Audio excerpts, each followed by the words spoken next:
揀靚嘅水仙頭呢？幾耐之前就要界定水仙啊？點樣界一盤靚靚形狀嘅水仙花？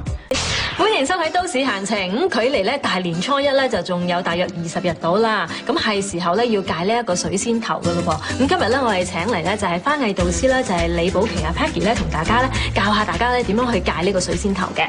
Hello Peggy， 你好。係啦。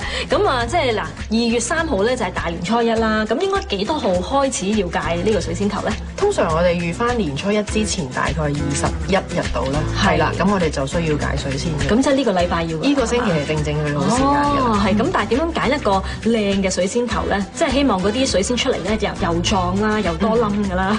我哋揀購水仙嘅時間咧，其實最主要我拎上手會聚手啦。咁然後咧，我哋可以摸一摸佢咧，會唔好太實，係啦。咁亦都有少少腍，因為我哋摸嘅過程其實都會睇到佢預計到裡面有幾多槍花咁樣嘅。我揀到一個靚㗎啦，咁拎到翻屋企咧，我哋點樣去做咧？嗱，其實拎到翻屋企咧，最主要我哋首先要清理好本身佢呢個泥其實就唔需要㗎啦。咁然之後咧，一啲枯咗嘅一啲泥啦，一啲嘅衣咧，我哋就會將係清除好佢。係啦，清除好佢之後咧，亦都會利用咧。即係呢個泥唔要㗎啦。呢個泥完全唔要㗎啦，係啦。咁然之後咧，我哋搣好晒之後咧，我哋譬如清除到佢呢個部分之後咧，我哋亦都利用咧呢個刀咧，我哋會將佢咧一啲多餘嘅泥啦，同埋一啲係啊一啲嘅枯枝咧，我哋將佢咧清除乾淨。係刮走佢啫。刮走佢係啦，唔係話切咗佢嘅。唔係。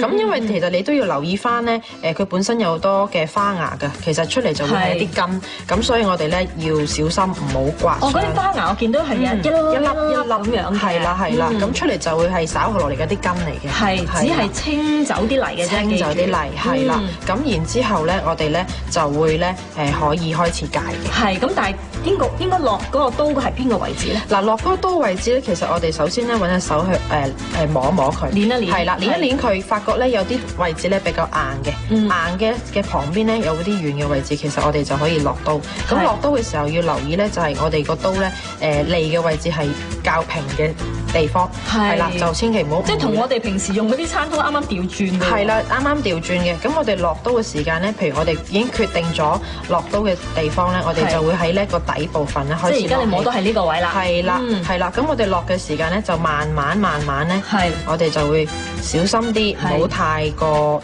大力。我見你唔係好深嘅啫喎，落刀嗰下。大概咧就會係落咧，你可以揾呢個刀咧撥一撥開佢，即係輕輕手界啦，因為譬如跟住先至撥開佢。係啦，初初我哋界咧，如果譬如冇乜信心啊，驚住會好驚大力得滯界傷佢咧，咁我哋反而咧就慢慢一層一層咁去界。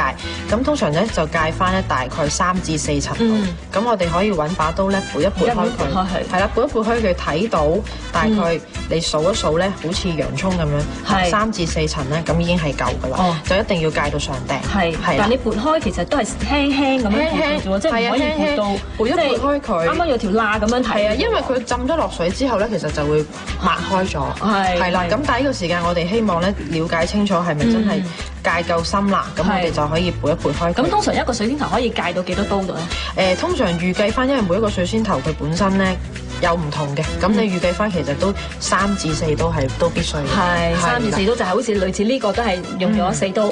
係啦，所以界出嚟咧就係一個叫企頭嘅。呢個係企頭嘅做法。係。咁除咗企頭之外咧，咁最常見嘅咧，亦都係有一啲叫蟹爪啦，即係好似面前我呢一盤就係蟹爪啦。咁就嗰個切割嗰個方法咧就唔同嘅。係啦。嚇，咁但係亦都有好多造型嘅喎，我又見到有啲咧好似花籃型啊，有啲咧有茶壺型啊咁樣。係咪都係從呢一個即係蟹爪嗰個切割嗰方面咧演變出嚟嘅？嗱，基本上一啲嘅藝術嘅造型咧，都會係由呢個蟹爪同埋一啲企頭嘅配合嘅。例如譬如你話嗰個茶壺嘅做法，本身佢個茶壺個身咧，我哋係會用蟹爪嘅方法去切割。然之後咧，譬如個嘴嗰個位置咧，我哋就唔會用蟹爪嘅方法去切割咧，用翻企頭嘅方法。咁然之後等佢生到去咁上下嘅位置咧，我哋就可以去將佢演變去我哋希望做嘅造型。係唔同嘅造型咧，個保養方法都係一樣嘅啫。咁啊，梗係希望佢即係可以初一花開富貴啦。咁有啲咩方法可以即係令到佢真係可可以開到花咧？嗱，基本上其實我哋如果係切割好之後咧，我哋需要浸水，係啦。咁浸水嘅時間咧，我哋亦都咧有一啲嘅叫做矮仔粉嘅，矮仔粉嘅時間咧落少少喺水嗰度，係啦，浸一次換咗水，跟住就可以正常攞水浸佢。咁換咗水仲使唔使又再落呢個？唔需要啦，係啦。如是者，我哋只係用一次，咁每一日都去換清水，係啊，亦 keep 住去浸。換清水，同埋咧希望真係可以有陽光照射到咧，咁嗰個水仙咧就一定會。如果有太陽光係更加好咯。唔該晒 Peggy 啊，咁我咧又學識咧點樣去解呢一個水仙頭啦。我諗你都識啦嗬。